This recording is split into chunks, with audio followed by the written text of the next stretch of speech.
उस समाज की आवश्यकताओं को समझकर समाज को वापस क्या देने की आवश्यकता है, इसकी सोच जिन लोगों में होती है उनको हम महापुरुष कहते हैं। किंग महेंद्र जी इस प्रकार के व्यक्तिमत्व थे। जैसे कि हम सब जानते हैं, तो उस आशीर्वाद को निभाते हुए समाज को ही समाज का धन वापस करने की आवश्यकता होती है। यह समझ हमारे यहाँ के बीच के महेंद्र शर्मा जी ने हम सबके सामने रखी और इसलिए उन्होंने अपने पास जो भी धन आया उसका सदुपयोग किया, समाज के लिए किया। हमारी संस्कृति में इसका विशेष अनुदान है।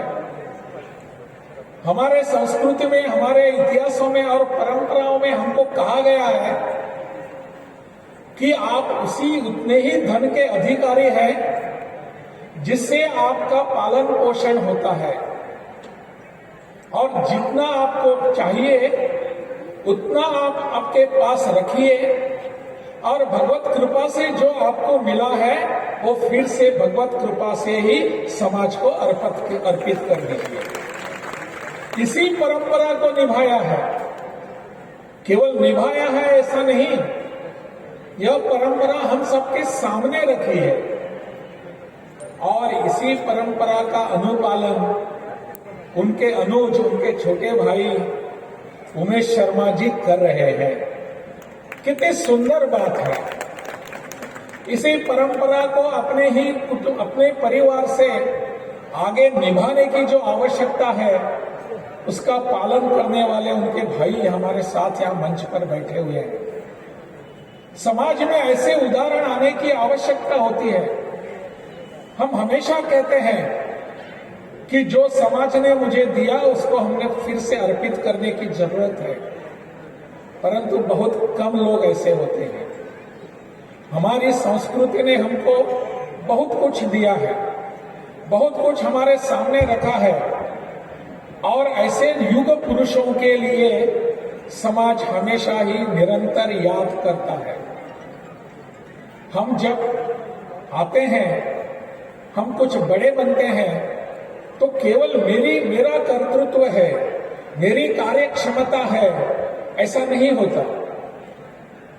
अगर मैंने कुछ यश प्राप्ति किया है, मैंने कुछ किया है तो इसका पूरा श्रेय समाज को, लोगों को जाता है। इन लोगों को जाता है जिन्होंने मुझे यहां खड़ा कर दिया है। हम ऐसा मानते नहीं।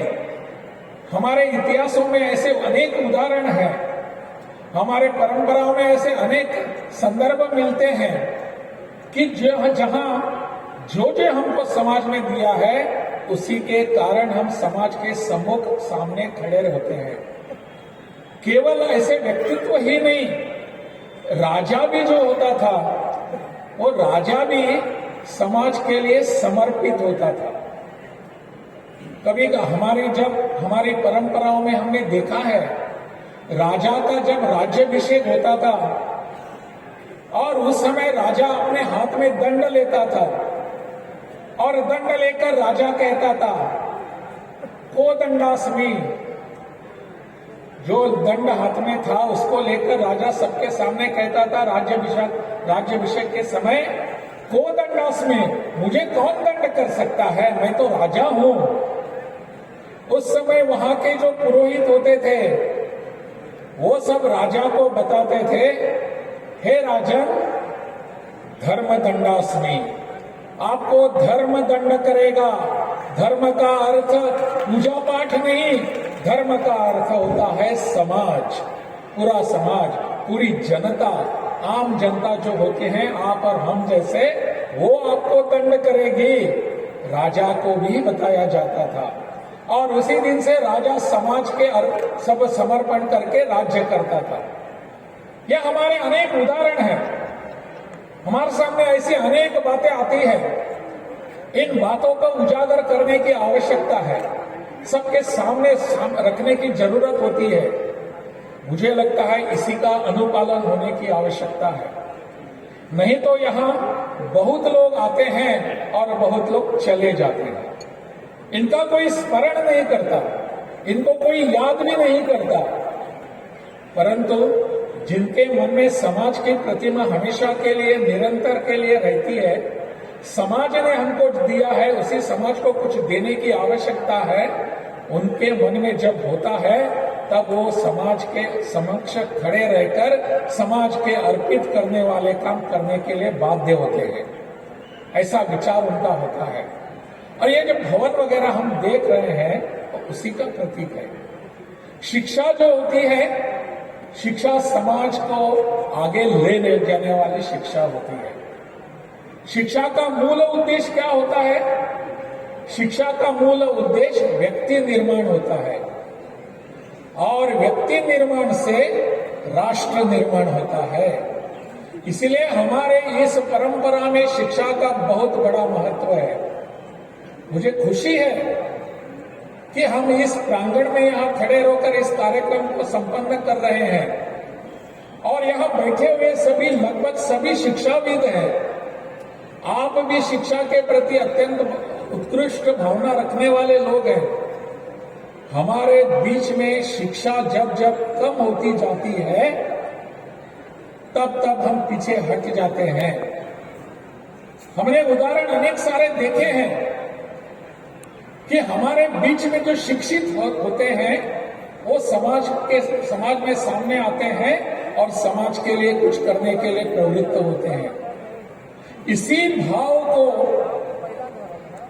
जब बाहर से आने वाले लोग थे, आक्रांता लोग थे, बाहर से आने वाले आक्रमणकारी थे, उन्होंने इस भाव को समझा और यहाँ की शिक्षा परंपरा को, पद्धति को नष्ट करने का एक बीड़ा उठाया, संकल्प किया।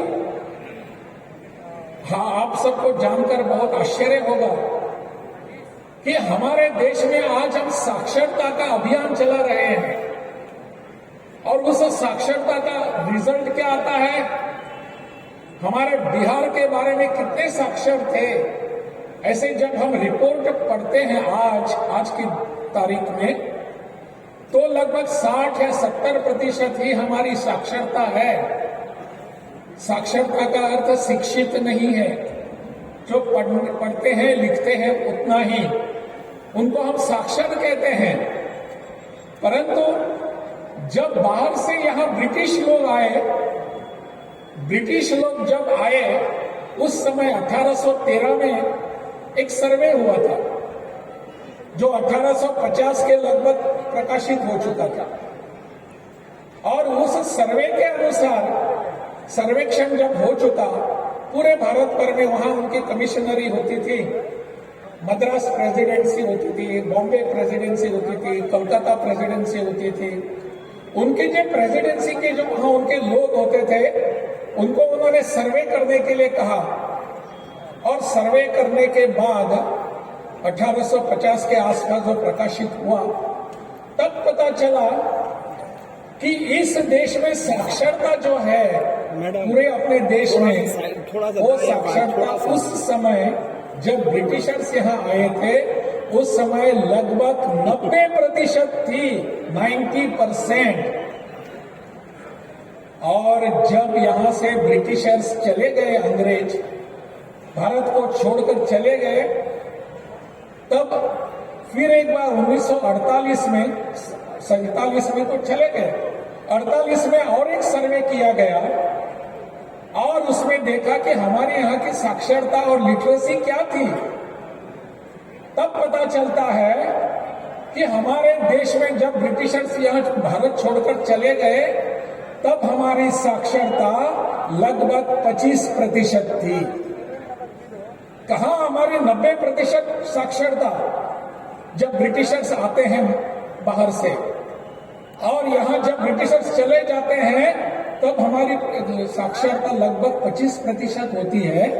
इसका अर्थ यह है कि हमारी शिक्षा की जो एक पद्धति थी उस पद्धति को इन लोगों ने जानबूझकर नष्ट करने का प्रयास किया। इसीलिए तो हम यहाँ फिर से आज उठकर खड़े होकर नई शिक्षा नीति के तहत हम सब जा रहे हैं और कह रहे हैं कि भारत को पुनः एक बार 100% शिक्षक होना चाहिए, 100% होना चाहिए। क्यों? क्योंकि जो शिक्षित होता है वही ठीक ढंग से व्यक्तित्व होता है, और जो व्यक्ति होता है वही राष्ट्र का निर्माण कर सकता है। और इसीलिए प्रधानमंत्री जी ने जो शिक्षा नीति लाई है, उस शिक्षा नीति के माध्यम से पूरा समाज हमको शिक्षित करना है, साक्षर करना है और अपने समाज को पुनः एक बार समाज के प्रति समर्पित करना है। हमको देखना चाहिए कि इस दिशा में हम कैसे आगे बढ़ सकते हैं। मुझे खुशी है इस बात की कि यहाँ बैठे हुए सभी विश्वविद्यालयों के जो कुलपति हैं, इन कुलपतियों ने अपने तरफ से जो प्रयास किए हैं कि यहाँ नई राष्ट्रीय शिक्षा नीति जो है उसको वो लागू करना चाहते हैं, और उन्होंने ये करके दिखाया है, केवल भाषण नहीं किया।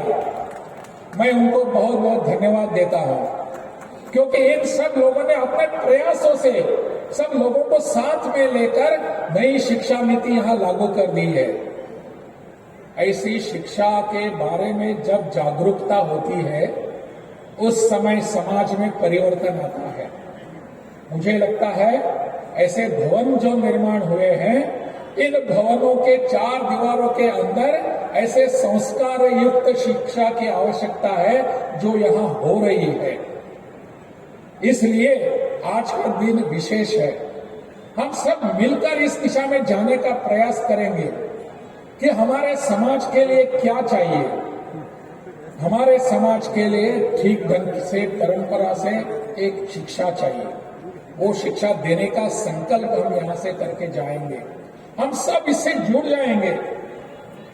स्वर्गीय महेंद्र प्रसाद जी ने जो हमारे सामने जो एक मार्ग दिखाया है, उस मार्ग पर चलने के लिए हम सब तत्पर हैं।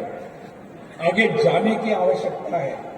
केवल ओकरी के गांव में नहीं, केवल जहानाबाद में ही नहीं, पूरे बिहार को व्याप्त करने वाली एक संकल्पित ऐसी शिक्षा का एक प्रावधान हमारे इस ओकरी गांव से आगे बढ़ने वाला है। इसको हमको लेकर आगे जाने की आवश्यकता है, और इसके लिए पूरा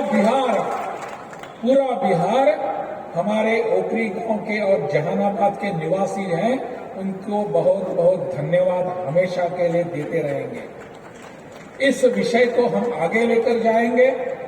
इस ऐसे शुभ अवसर पर यहाँ से संकल्प करके जाएंगे कि शिक्षा के बारे में जो भी है वो हम सब कुछ करेंगे। मुझे खुशी इस बात की और भी है कि यहाँ का ये जो शिक्षा का ये कॉलेज है, महाविद्यालय है, किसी शहर में जाकर नहीं बनाया। यह कॉलेज एक गांव में बना है, दूर दराज के एक गांव में इसको बनाया है। कितनी सुंदर कल्पना है। मैं हमेशा कहता हूं, अपने बच्चे जो हैं वो गांव छोड़कर अपने शहर में नहीं जाने चाहिए शिक्षा के कारण। वो गांव में ही रहकर अपनी शिक्षा प्राप्त कर सके। कितनी दूरदृष्टि महेंद्र प्रसाद जी ने हमारे सामने रखी है। कितना एक अच्छा मार्ग हमारे सामने उन्होंने रखा है। इस मार्ग और ऐसे प्रशस्ति के लिए उनका हम सब, आप सब की तरफ से मैं भी उनका बहुत बहुत प्रणाम करता हूं, उनको धन्यवाद देता हूं कि एक विशेष मार्ग हमारे सामने रखा है। हम सबको इस मार्ग पर जाने की बुद्धि परमेश्वर हमको प्रदान करे। यही विशेष आप सबके रखने के बाद मैं मेरा भाषण समाप्त करता हूं। धन्यवाद।